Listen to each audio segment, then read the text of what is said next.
Hello everyone, আমার এই চ্যানেলে আপনাদের সকলকে স্বাগত। আমি ভাস্কর কর্মকার। তো আজকে আমি একটা সম্পূর্ণ ডিফারেন্ট জিনিস নিয়ে আলোচনা করব। মানে আমি আমার ভিডিওতে, আমি আমার চ্যানেলে যে সমস্ত ভিডিও দিই, বিশেষত সাবজেক্ট ওয়াইজ বা কিছু অ্যাবস্ট্রাক্ট টপিক অনুযায়ী, কিন্তু আজকের যে টপিকটা নিয়ে আমি আলোচনা করবো সেটা সম্পূর্ণ একটা ডিফারেন্ট টপিক এবং খুবই এসেন্সিয়াল একটা টপিক। কারণ আমরা জীবনে প্রত্যেকেই কিছু না কিছু করতে চাই। সবাই চায় নিজেদের সামর্থ্য অনুযায়ী একটা হায়ার স্টেটে পৌঁছতে, যে স্টেটে পৌঁছলে হয়তো আমাদের জন্য জীবনটা চলা অনেকটা সহজ হবে। তো এমন বহু মানুষ আছেন যারা আমাদেরকে সেরকমটা করতে শেখায় বা তারা সেরকমটা করে আমাদের কাছে ইন্সপিরেশন আছে। তো সেই সমস্ত মানুষগুলো কিভাবে সেই জায়গায় পৌঁছেছে সেইগুলো যে আমি পুরোটা বলতে পারবো বা আমার পক্ষে সহজ হবে, মানে বলা সাধ্য হবে সেটাকে ডেসক্রাইব করা, সেটা কখনোই নয়। আমি নিজে একজন তাদের মতন হতে চাই, অ্যান্ড তাই জন্য আমি আমার নলেজটা তোমাদের সঙ্গে শেয়ার করতে চাই যে কিভাবে হয়তো তারা এই রুলসগুলো ফলো করে হয়তো আজকের এমন একটা জায়গায় পৌঁছেছেন যেখান থেকে তাদের কাছে এই পৃথিবীটা একটা অন্যরকম এবং আমাদের কাছে তারা একটা ইন্সপিরেশন। তো আজকের সেরকম একটা টপিক নিয়ে আলোচনা করব, সিক্রেটস অফ সাকসেস। সফলতার কিছু মূলধন, মানে যেগুলো অ্যাপ্লাই করে হয়তো আমরা নিজেদের জায়গা থেকে একটা সাকসেস পেতে পারি। দেখো, এই ব্যাপারটা কিন্তু শুধুমাত্র কোনো পার্টিকুলার কেসের ক্ষেত্রে নয়। আমি এখানে লিখে রেখেছি ইন্ডাস্ট্রি, সেটা কেন সেটা পরে বলছি। প্রত্যেকটা ফিল্ডে, যে ফিল্ডে নিজেকে হায়ার স্টেটে নিয়ে যেতে চাও, তাদের প্রত্যেকের জন্যই ওভারঅল এই ধরনের জিনিসপত্রগুলো খুবই মেনটেন করা দরকার, যেটা আমিও চেষ্টা করি করার, এবং ভবিষ্যতে সেগুলোকে আমার আরও দূর পর্যন্ত এগোনোর ইচ্ছা আছে। তো সেই জন্য আমি আমার নলেজটা জাস্ট তোমাদের সঙ্গে শেয়ার করছি যাতে তোমাদেরও সুবিধা হয়। তো আজকের টপিক শুরু করা যাক, সিক্রেটস অফ সাকসেস। দেখো, সফলতা বলতে যেটা বোঝায় সেটা শুধুমাত্র অ্যাচিভমেন্টের উপর নির্ভর করে না। এটা এমনই একটা ভাস্ট জিনিস যেখানে পৌঁছলে তোমার কাছে অ্যাচিভমেন্ট বলে এই জিনিসটার কোনো পরিধি আর থাকবে না। তোমার মনেই হবে না তুমি এটাকে অ্যাচিভ করলে না করলে না, জাস্ট তুমি সেই সাকসেস বা সেই সফলতার যে আনন্দটা বা সেই সফলতার যে আসল মানেটা যদি তুমি বুঝতে পারো, তাহলে অবশ্যই করে এই সিক্রেট অফ সাকসেস, এই যে ব্যাপারটাকে তুমি খুব সহজেই নিজের মনের মধ্যে গেঁথে নিতে পারো। দেখো, আমি এখানে কয়েকটা পয়েন্টস উল্লেখ করেছি এবং সেই পয়েন্টসগুলোকে ডিসক্রাইব করার চেষ্টা করবো।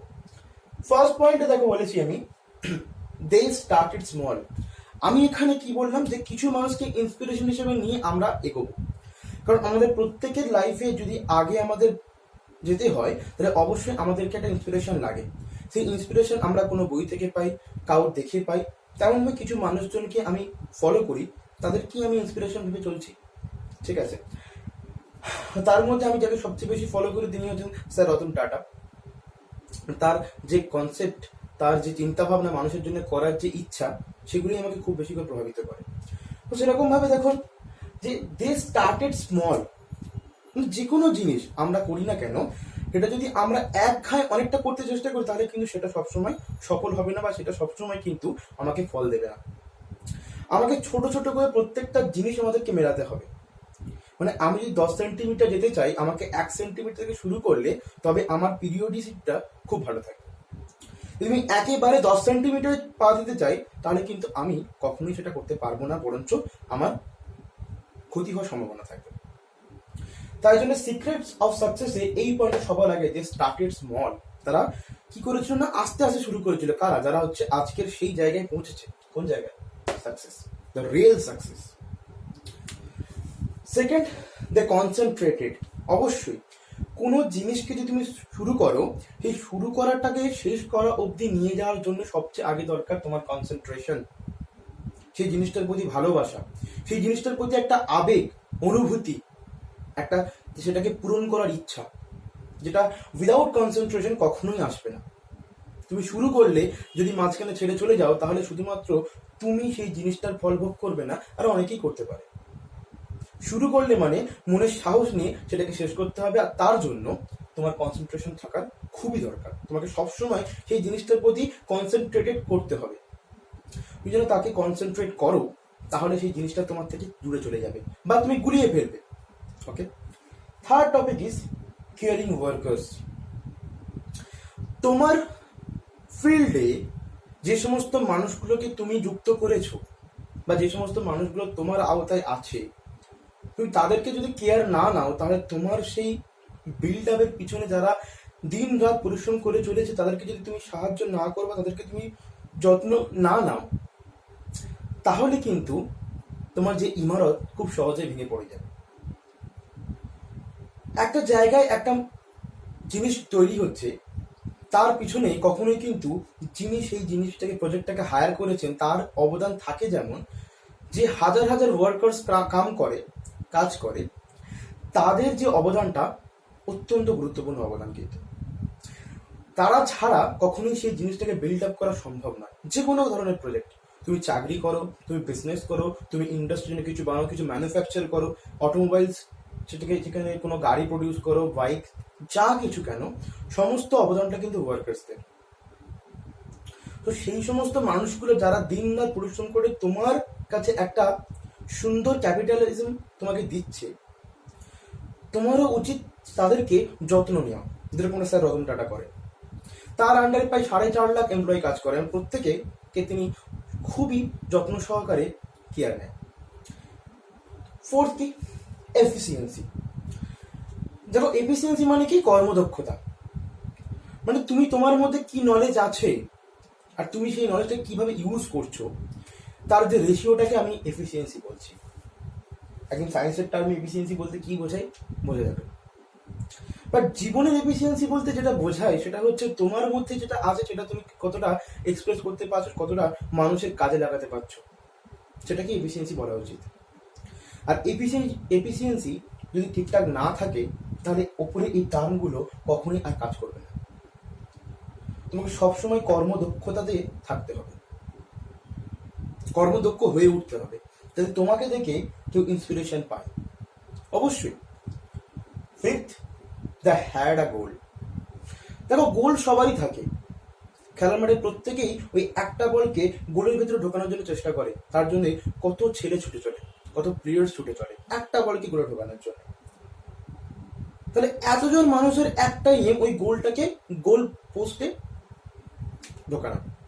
তাহলে আমাদের প্রত্যেকটা মানুষের একটা গোল আছে যে এটা করতে হবে। তো সেই গোলটাকে যদি আমরা সেট না করে যদি চলাফেরা করি, তাহলে কিন্তু খুব মুশকিল।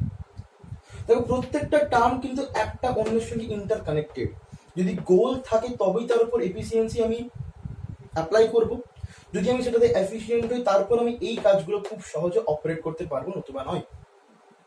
ওকে, তাহলে এই কিছু পয়েন্টস আছে যেগুলো একটা ইন্ডাস্ট্রিতে কাজে লাগে। একটা ইন্ডাস্ট্রি মানে ম্যানুফ্যাকচারিং ডিপার্টমেন্ট, আমি শুধু বিজনেসের কথা বলছি না। মানে যেখান থেকে একটা বিজনেস অপারেট হয়, আমি সেই জায়গাটার কথা বলি যেখানে এই রুলসগুলো অবশ্যই কোথাও না কোথাও ফলো করা হয়। সবাই করতে পারেন না, কিন্তু যারা করেন তারা এই রুলসগুলোকে অবশ্যই খুব মান্যতা দিয়ে করেন, তবেই একটা ইন্ডাস্ট্রি ফর্ম হয়। সে যে কোনো ধরনের ইন্ডাস্ট্রি হোক না কেন, আমরা সবাই ইন্ডাস্ট্রির আন্ডারে কাজ করছি। ওকে, তো এইবারে আসা যাক কিছু তোমার নিজস্ব কথাতে। মানে তুমি কি করবে, তোমার কি করা উচিত এই এজে। First time accurate knowledge. দেখো, আমরা যে ফেজে এখন আছি, আমাদের সবচেয়ে বেশি দরকার নলেজ। উইদাউট নলেজ আমরা এই জিনিসগুলো ধারে কাছেও ঘেঁচতে পারবো। প্রপার নলেজ নাও, তাতে যদি সময় লাগে একটু লাগুক, কিন্তু যদি তোমার কাছে প্রপার নলেজ থাকে আর তোমার যদি এক্সিকিউশন ঠিকঠাক হয়, তাহলে তোমার সাকসেস পেতে একটু হলেও কম দৌড়াদৌড়ি করতে হবে। সেকেন্ড কি? Draw your plan. তুমি কি করতে চাইছো সেটা অন্তত লেখো, প্ল্যান করো। একটা প্ল্যানিংটাকে তুমি তোমার সামনে একটা মনিটাইজ করো, ভিজুয়ালাইজ করো।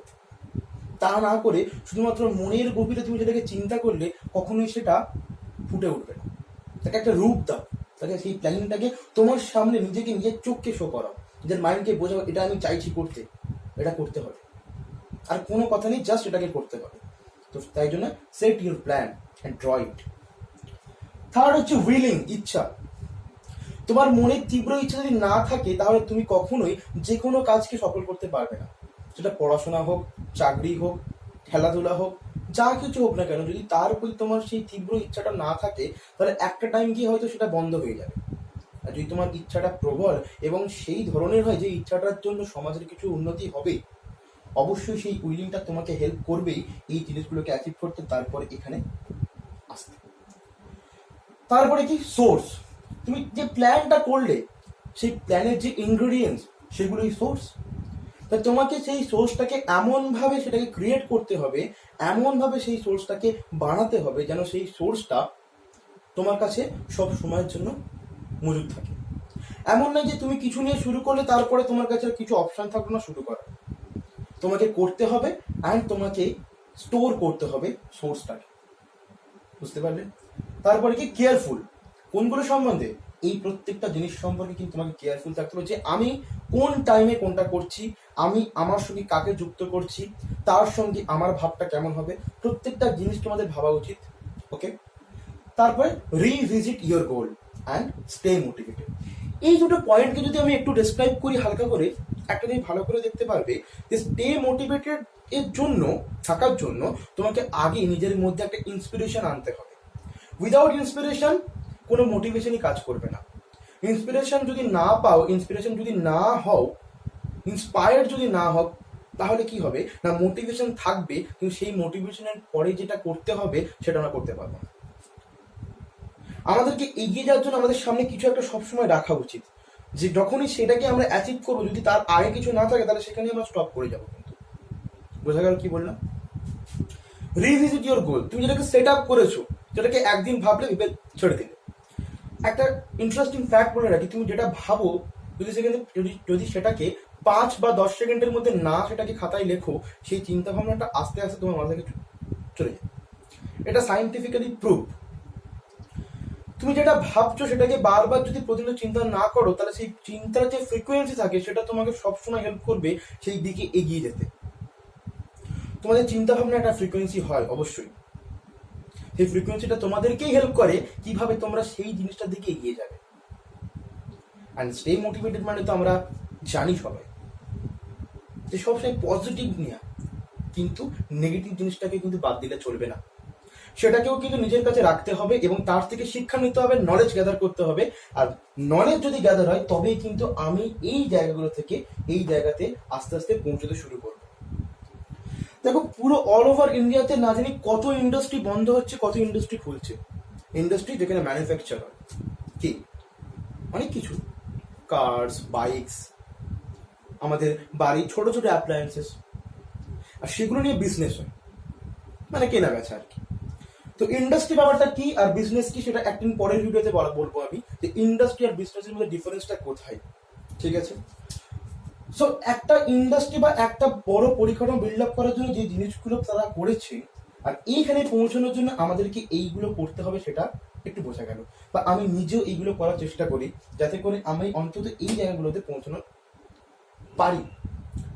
তাই আমি আমার এই নলেজটাকে তোমাদের সঙ্গে শেয়ার এই জন্যই করে, যাতে তোমরাও এই জিনিসগুলো তোমাদের নিজের নিজের ফিল্ডে তোমরা ইউজ করো। যে কোনো ফিল্ডে তুমি আছো, সে যে ফিল্ডেই তুমি থাকো না কেন, তুমি ক্রিকেটার হতে চাও, ফুটবলার হতে চাও, ভালো পড়াশোনা করতে চাও, সায়েন্টিস্ট হতে চাও, যাই কিছু করতে চাও না কেন, এই জিনিসগুলোকে তোমাকে মেনটেন করে চলতে হবে, তারপরে তুমি এই জায়গায় পৌঁছবে। আর তারপরে তুমি নিজস্ব একটা ইন্ডাস্ট্রি গড়ে তুলতে পারবে। নিজস্ব ইন্ডাস্ট্রি মানে নয় এটা যে তুমি একটা কোটি কোটি জিনিস তুমি টাকা বানাচ্ছ। নিজস্ব ইন্ডাস্ট্রি মানে তোমার নিজের একটা ভাব, যেখানে তুমি এই জিনিসগুলোকে মেনটেন করে কারোর জন্য একটা ইন্সপিরেশন হতে পারবে। বোঝা গেল? তো এই ছিল একটা ছোট্ট শর্ট এক্সপ্লেনেশন যে তুমি কিভাবে এই সাকসেসের এই সিক্রেটগুলোকে অ্যাচিভ করবে। তার জন্যই আমার মিস্টেক আর ওই ফেলিওরের ভিডিও বানানো, যে তুমি মিস্টেক করবে, সেখান থেকে ফেলিওর আসবে, বাট সেই নলেজগুলোকে গ্যাদার করে তোমাকে এই জিনিসগুলো করে যেতে হবে। প্রতিনিয়ত মিস্টেকস হবে, ফেলিওর হবে, বাট আবার শুরু করবে, তবেই সাকসেস আসবে, নাহলে আসবে না। ওকে, তো thank you for watching my video and এরকমভাবে আমার সঙ্গে জুড়ে থাকুন। আরও অনেক এরকম ধরনের ভিডিও আনবো যাতে তোমাদের সাহায্য হয়, যে কোনো স্টার্ট আপ নিতে সাহায্য হয়। ওকে, তো থ্যাংক ইউ সো মাচ।